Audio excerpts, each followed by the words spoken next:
23 वो लोग जिनको झूठे केस डालकर जेल में डाल दिया गया था, शराब घोटाला उसका नाम देकर, ताकि आम आदमी पार्टी को रोका जा सके। आम आदमी पार्टी जो पूरे देश में फैलती जा रही है उसको रोका जा सके। आज उसका फैसला आया है और सबको बरी कर दिया गया है। सच का सूरज निकला है। रात अगर लंबी हो जाए इसका मतलब ये नहीं कि सूरज मर गया। सूरज निकलता है, सच का सूरज हमेशा निकलता है। तो मैं बधाई देना चाहूंगा उन लोगों को जिन्होंने दुआएं की, क्योंकि दुआओं का असर होता है, जिन्होंने मन्नतें मांगी, और उन लोगों को बहुत बहुत बधाई देना चाहूंगा जो देश में ईमानदार राजनीति के समर्थक हैं। आज कोर्ट ने फैसला सुनाया तो उसके बाद सीबीआई की कार्यशैली पर क्वेश्चन मार्क उठने लगे हैं। क्या आकाओं के कहने पर किसी को भी अंदर कर देते हैं? इलेक्शन के समय किसी को भी अंदर कर दो। हमारी पूरी आम आदमी पार्टी की डिसीजन मेकिंग टीम को अंदर कर दिया गया ताकि वो दिल्ली की इलेक्शन को अच्छे तरीके से ना लड़ सकें। दिल्ली जीतनी है। ऐसे सत्ता जो है मिल तो जाएगी लेकिन ज्यादा देर रहेगी नहीं। ऐसे एक ना एक दिन तो सच बाहर आ ही जाता है। हुकूमत वो करते हैं जिनका दिलों पर राज होता है। यूं कहने को तो मुर्गे के सर पे भी ताज होता है। अरविंद केजरीवाल लोगों के दिलों पर राज करते हैं, इसीलिए लोग उनके साथ हैं। चाहे गुजरात, चाहे पंजाब, चाहे गोवा, मध्य प्रदेश, जहां भी जाते हैं लोग अरविंद केजरीवाल को देखने आते हैं, सुनने आते हैं, क्योंकि वो सच बोलता है। और हमने कोई पार्टी पैसे कमाने के लिए नहीं बनाई थी। हम लोग तो पहले ही अपने अपने प्रोफेशन में अच्छे पैसे कमा रहे थे, अपने घर की जो रोटी खा रहे थे, कमाई कर रहे थे। अरविंद केजरीवाल इनकम टैक्स के ज्वाइंट कमिश्नर थे, उनकी धर्मपत्नी इनकम टैक्स की ज्वाइंट कमिश्नर थी। मैं एक आर्टिस्ट था, फेमस आर्टिस्ट था, बॉलीवुड में था मैं। मनीष सिसोदिया पत्रकार थे। हम तो बहुत बड़ी अच्छे तरीके से अपना घर चला रहे थे। हमें क्या लेना देना था राजनीति से, ये इल्जामों से, ये फालतू की आलोचना से। लेकिन देश के लिए हमारा फर्ज बनता है कि कोई तो विरोध करे ना इनका। ये तो मिलकर खेल रहे थे। बीजेपी जो है वो मिलकर खेल रही थी। दो पार्टियों का राज चल रहा था। 5 साल वो, 5 साल वो, 5 साल मैं, 5 साल तू, ऐसे चल रहा था। अब तीसरे को नहीं आना देना चाहते थे। जो भी इस देश में जो भी भ्रष्ट सिस्टम को बदलने की बात करेगा तो उसको ऐसी यातनाएं झेलनी पड़ेंगी, क्योंकि उस भ्रष्ट सिस्टम के जो बेनिफिशियरी होते हैं, जो उससे फायदा उठाते हैं, वो बाउंस बैक करते हैं।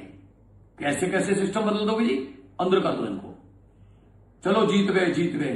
अब तो एसआईआर कितना बवाल देश में हो रहा है उस पर कि अपनी ही जनता बना रहे हैं।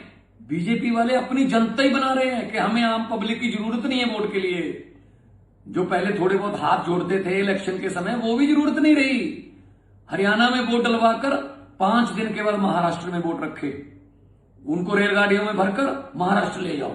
महाराष्ट्र के बाद बिहार के वोट रखो, वहां बिहार में ले जाओ, बिहार से असम ले जाओ। अपनी ही जनता लेके घूम रहे हैं देश में। ये लोकतंत्र के लिए बहुत ही खतरनाक है। मोदी साहब, अमित शाह जी, आप सत्ता चाहते हो, राज करना चाहते हो, खुशी से करिए, लेकिन देश की समस्याओं को हल करके लोगों का दिल जीत कर वोट लीजिए।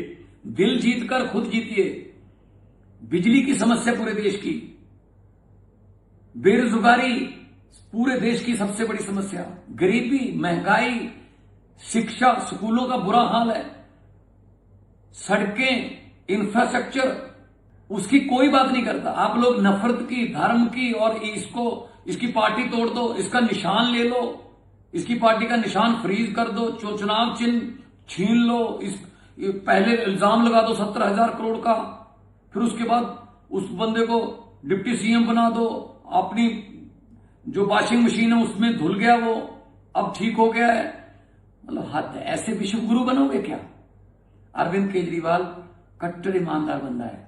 हम लोगों ने अपने करियर छोड़े हैं सर, अच्छे भले चलते करियर छोड़े हैं। जेल जाने के लिए हम तैयार हैं, कोई ऐसी बात नहीं है। हम वो पत्ते नहीं जो शाख से टूटकर गिर जाएंगे, हम वो पत्ते नहीं जो शाख से टूटकर गिर जाएंगे। आंधियों को कह दो अपनी औकात में रहें।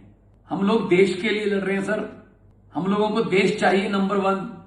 ये घोटाला नंबर 1, ये इधर की तिकड़मबाजी वो ये नहीं चाहिए हमें। शहीद आजम भगत सिंह को कभी भी चिंता नहीं थी इस बात की कि आजादी आएगी या नहीं, आजादी मिलेगी या नहीं, लेकिन उनको इस बात की बहुत चिंता थी कि आजादी के बाद देश कौन से हाथों में जाएगा, और उनकी चिंता बिल्कुल सही साबित हुई है। भगत सिंह ने अपनी एक चिट्ठी में लिखा था, जो चिट्ठियां भगत सिंह की चिट्ठियों की किताब है, उसमें लिखा था कि इश्क करना सबका पैदाइशी हक है, क्यों ना इस बार वतन की सरजमी को महबूब बना लिया जाए।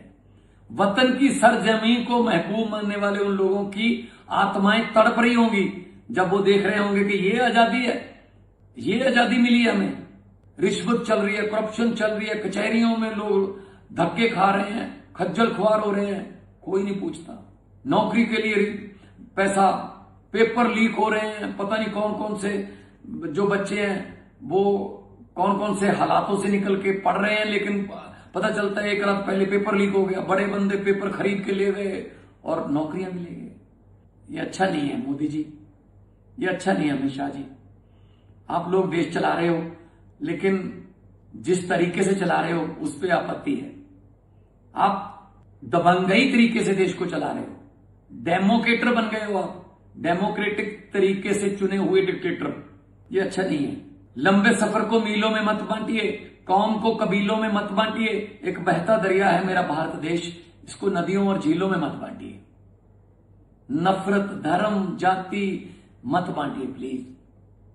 बड़ा देश है, एक गुलदस्ता है देश। गुलदस्ते में हर रंग का फूल होना चाहिए, हर फूल की अपनी सुगंध होनी चाहिए। आप चाहते हो गुलदस्ते में सिर्फ एक ही रंग के फूल हो? गुलदस्ते में अगर एक ही रंग के फूल हो तो ज्यादा देर उसको देखा नहीं जा सकता सर, मन उब जाता है। डेमोक्रेटिक राइट है, आप भी लड़िए, हम भी लड़ेंगे। आप अपना काम बताइए, हम अपना काम बताइए। दिल्ली में 30,000 करोड़ का बजट था जब अरविंद केजरीवाल जी ने सरकार संभाली, तो जब तक 2025 में आप आए तब तक 66,000 करोड़ का बजट हो चुका था। बिजली भी दिल्ली में फ्री मिलती थी, स्कूल बहुत अच्छे हो गए, लोग प्राइवेट स्कूलों से बच्चों को निकालकर सरकारी में दाखिल करवाने लगे, सरकारी में भर्ती करवाने लगे। यकीन हो गया था सरकारी स्कूलों की एजुकेशन पर कि क्वालिटी एजुकेशन है। अस्पताल, आम आदमी क्लिनिक, मोहल्ला क्लिनिक खुले, और आपने आते ही सारे बंद कर दिए। कि ये कौन आ गया भाई अरविंद केजरीवाल, जो लोगों को उनके हक बता रहा है, जो लोगों को उनके अधिकारों के बारे में बता रहा है, अवगत करा रहा है, उनको जानू करवा रहा है, इसको अंदर करो।